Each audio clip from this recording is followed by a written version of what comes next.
In the Bunker household, nothing ever stays simple for long. What begins as a polite gesture, a harmless coupon, or a routine piece of paperwork has a way of mutating into something much bigger, something that presses directly on Archie Bunker's deepest fear: losing control.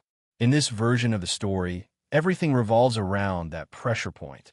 Not politics, not ideology, not even money at first glance, but the creeping realization that Archie's authority over his home, his morals, and even his own existence is far more fragile than he wants to admit. The spark comes from kindness, which is exactly why it irritates Archie so much. Louise Jefferson isn't looking to start trouble. She's trying to do something thoughtful for Uncle Henry, who's preparing to leave the neighborhood and start a new chapter somewhere else. A farewell party feels appropriate, normal, human. But even before the details settle, the problem appears. George Jefferson doesn't want to host it. His reasons are tangled up in pride, boundaries, and unspoken tensions, and Louise is exhausted by them. She doesn't want to negotiate ideology. She wants a living room, some food, and a few hours of peace. So she turns to Edith Bunker. Edith, acting on instinct rather than strategy, offers their house. To her, this isn't a political move or a social statement. It's what you do when a neighbor needs help. You say yes, you make space, you worry about the rest later. Edith doesn't consult Archie because, in her mind, kindness doesn't need a committee vote. Unfortunately, Archie hears the plan not as kindness, but as mutiny. The moment Archie realizes that his living room has been volunteered without his approval, his sense of ownership flares. It's not about the Jeffersons alone. It's about consent, about territory, about the belief that if someone else can decide what happens under his roof, then his authority is already slipping. Archie responds the only way he knows how, with outrage disguised as principle. He complains about tradition, about respect, about how things used to be done, all while carefully avoiding the real issue, that he wasn't asked. Gloria and Mike see straight through it. They challenge him not on ideology, but on courage. If Archie believes so strongly that the party shouldn't happen, then he should be the one to shut it down. He should call Louise. He should explain himself face to face. That's where Archie falters. It's easier to shout in your own house than to confront someone politely and risk looking unreasonable. So Archie tries to dodge. He announces he won't be there. He threatens absence instead of action, hoping the problem will solve itself without him having to back down or explain. But the party happens anyway. And once it does, Archie discovers an uncomfortable truth. It's harder to act like a tyrant when a room is full of guests.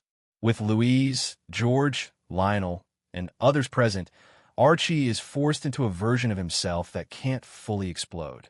He still makes remarks. He still pushes boundaries. But every comment now has witnesses.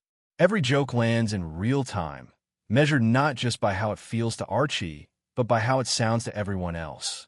The living room becomes a mirror, reflecting Archie's behavior back at him in ways he can't control. George Jefferson isn't passive either. He meets Archie's posture with his own brand of pride. Neither man wants to concede ground. Neither wants to look small. And yet, because this is a party, not a battlefield, they're forced into an uneasy coexistence. Food is served. People talk. Life goes on.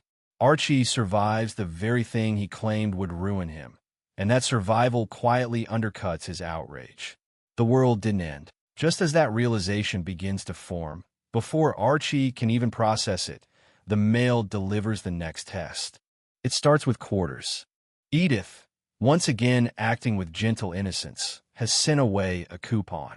She expects nothing, or at most a single promotional coin. Instead, quarters arrive again and again, small envelopes carrying the same quiet clink. Edith is unsettled. To her, repetition signals error. Error signals responsibility. Archie hears something else entirely. He hears opportunity, validation, a strange kind of reward that feels personal, even though it clearly isn't. Archie's imagination ignites. He stacks the quarters, counts them, projects them forward. He doesn't see coins.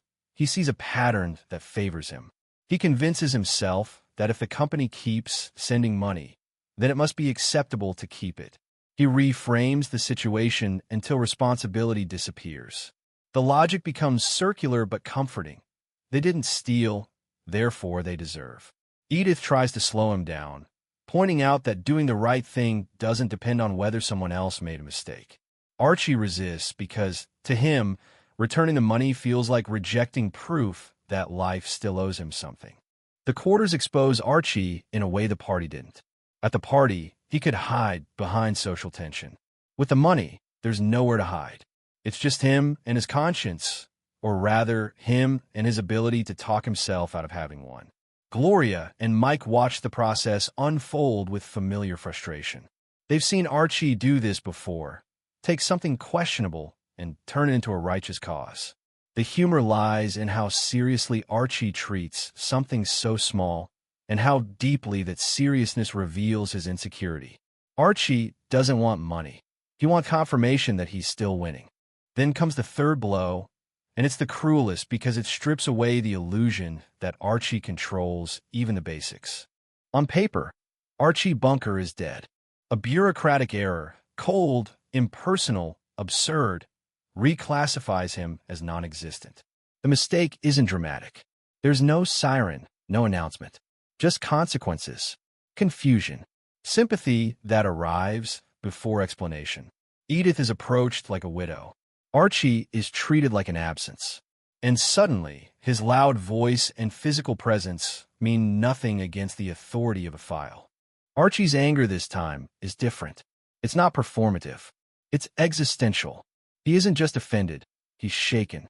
The idea that he can be erased by paperwork terrifies him. He spent his life asserting his existence through volume and certainty, and now he's confronted with a system that doesn't listen. It only processes. Phone calls lead nowhere. Explanations bounce off automated logic. Archie finds himself pleading not for agreement, but for recognition. Edith, frightened and confused, clings to what she understands. Decency, patience, hope that someone will fix the mistake. Mike sees the broader implication immediately and tries to articulate it, that systems don't care about individuals, that this is what happens when humanity is reduced to forms. Archie doesn't want theory. He wants proof. He wants a document that declares him alive. The irony is brutal. A man who never needed validation now needs a stamp to confirm he exists. What ties these three stories together isn't comedy alone, it's erosion. Each situation chips away at Archie's certainty. First, his authority in his own home is challenged. Then his moral shortcuts are exposed. Finally, his identity itself is questioned. And through it all, Edith remains the quiet counterbalance. Her kindness starts the party. Her conscience challenges the money. Her vulnerability highlights the cruelty of the bureaucratic mistake. Edith doesn't dominate the room, but she anchors it. Where Archie reacts, Edith endures.